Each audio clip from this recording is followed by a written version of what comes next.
Você já pensou sobre o ensino médio e a educação no Brasil? Todo mundo fala que as coisas precisam mudar. Será que estamos olhando para as coisas certas? Vamos falar sobre isso.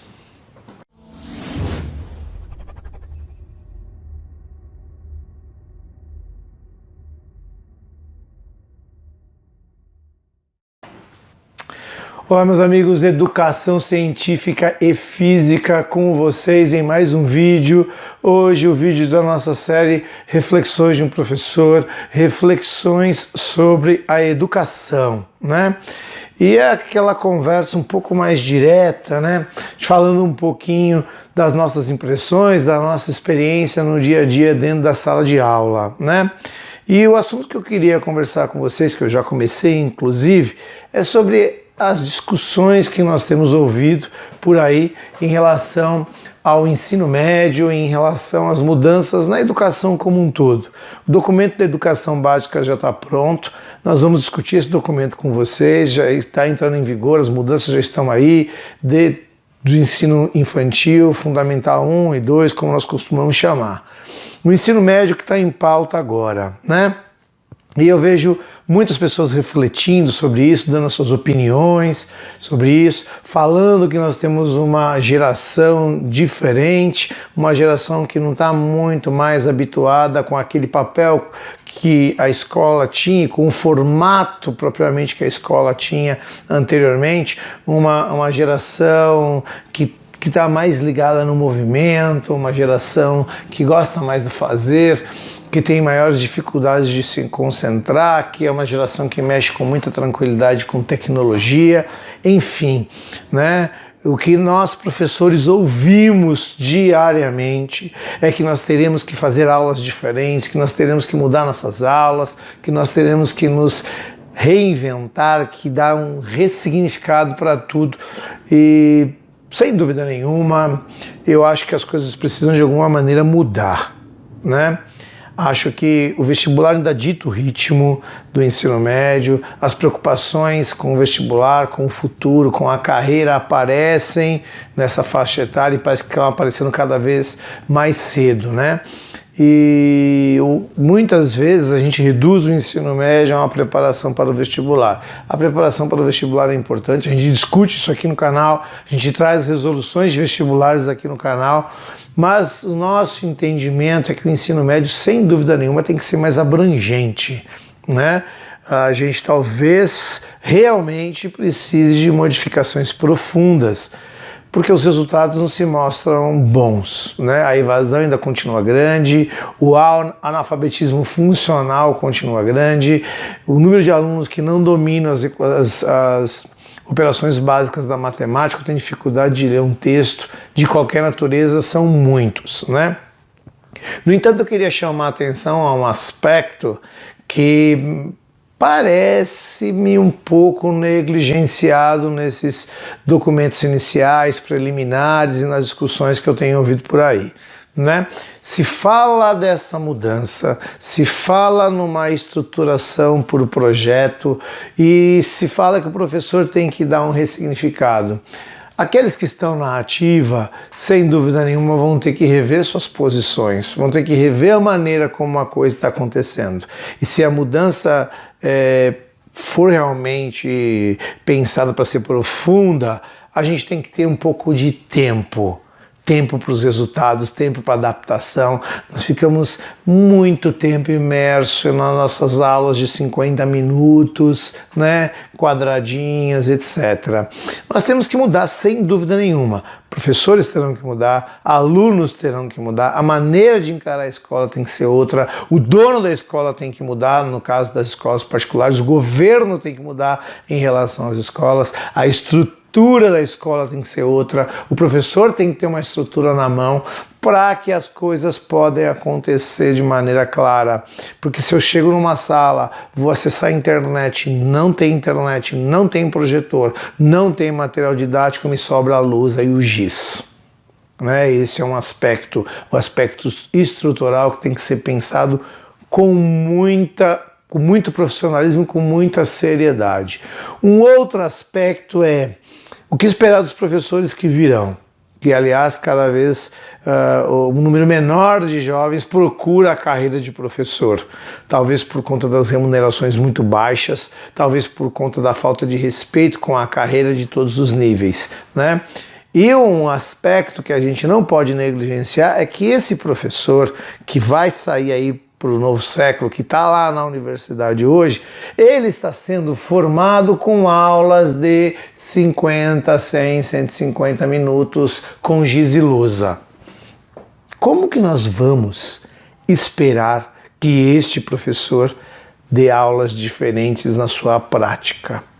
Como nós vamos esperar que esse professor possa realmente modificar a sua prática didática se ele mal consegue fazer um estágio que nem é remunerado, um estágio que ele tem que brigar para poder fazer, né? Nas escolas, os estagiários não têm o valor, talvez, de um olhar, né? Talvez não seja nem valor, talvez um olhar de que aquele é um professor no futuro em potencial.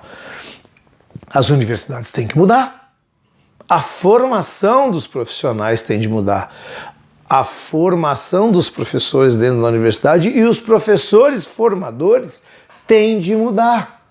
Se eles continuarem dentro da universidade preocupados apenas com a sua pesquisa e pouco preocupado com as suas aulas, que professor nós teremos aí no mercado de trabalho?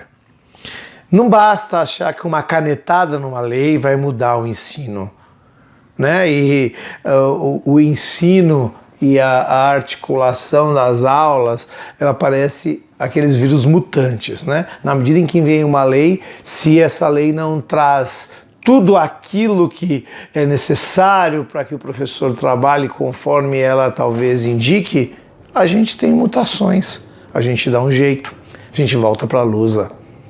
Então o professor tem que ter à sua disposição possibilidades de se ressignificar, né? O professor tem que buscar isso, sem dúvida nenhuma, de forma mesmo particular, mas as instituições também têm que dar condição para isso. Quer dizer, o número de cursos de formação e reformação de professores tem de ter essa perspectiva também, de formar um professor que saiba trabalhar, por exemplo, com projetos. Fala-se muito em aprendizagem ativa, né? Nós faremos um vídeo sobre isso em outro momento, mas só um comentário sobre isso. Que grande novidade tem isso em comparação com as teorias freirianas, com as teorias piagetianas de construção do conhecimento? Talvez tenha uma roupagem aí nova, mas enfim, a ideia do aluno ser ativo não é uma ideia nova, é uma ideia antiga, né? Pensar numa aprendizagem por resolução de problemas, né? Se você pensar, tem filósofos da ciência que pensam a ciência como a resolução de problemas, né?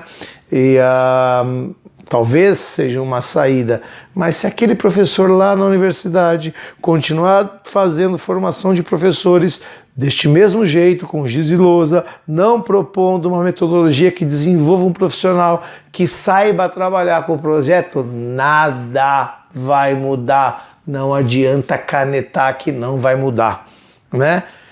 Perderemos espaço, essa história de o professor ter que dar conta de áreas, né? Perder um pouco o caráter especialista, talvez seja algo importante no sentido de religar os saberes, né? Se a gente pensar na área de ciência, que é a área que a gente discute aqui, uma religação de física, química e biologia é algo que o aluno precisa ter essa dimensão, sem dúvida nenhuma. O duro é um profissional que dê conta de tudo isso e consiga mediar com qualidade isso. Ele precisa ser formado nessa perspectiva e precisa pensar em como se vai lidar com todo o aparato do entorno da escola, que é a relação com o vestibular. O vestibular vai mudar? A FUVEST vai mudar? Unicamp vai mudar? Enem vai ser outro? Como que serão essas questões? Se essas questões, se pensar nessas questões, se não pensar na formação do professor, se não pensar na estrutura para o professor e se não pensar nos processos de avaliação, não adianta canetar lei. A gente vai vamos continuar tendo analfabetos funcionais. matematicamente falando, do ponto de vista da linguagem, do ponto de vista da ciência, pessoas que dominam muito pouco aquilo que é básico de cada área, das áreas das humanidades, filosofia, história, enfim, né? Como essas coisas vão se conectar, né? Se fala muito que vai se desenvolver um projeto e o aluno vai, conforme a sua necessidade, acessar as outras áreas. Isso tem que ser muito bem pensado, porque senão a gente vai deixar muitas áreas de lado e áreas que são importantes para a formação do ser humano, né? Então o recado desse vídeo de hoje é um pouco no sentido de precisamos repensar o ensino médio, sem dúvida, mas o agente principal desse ensino é o aluno e o professor e o entorno dele, que é a estrutura.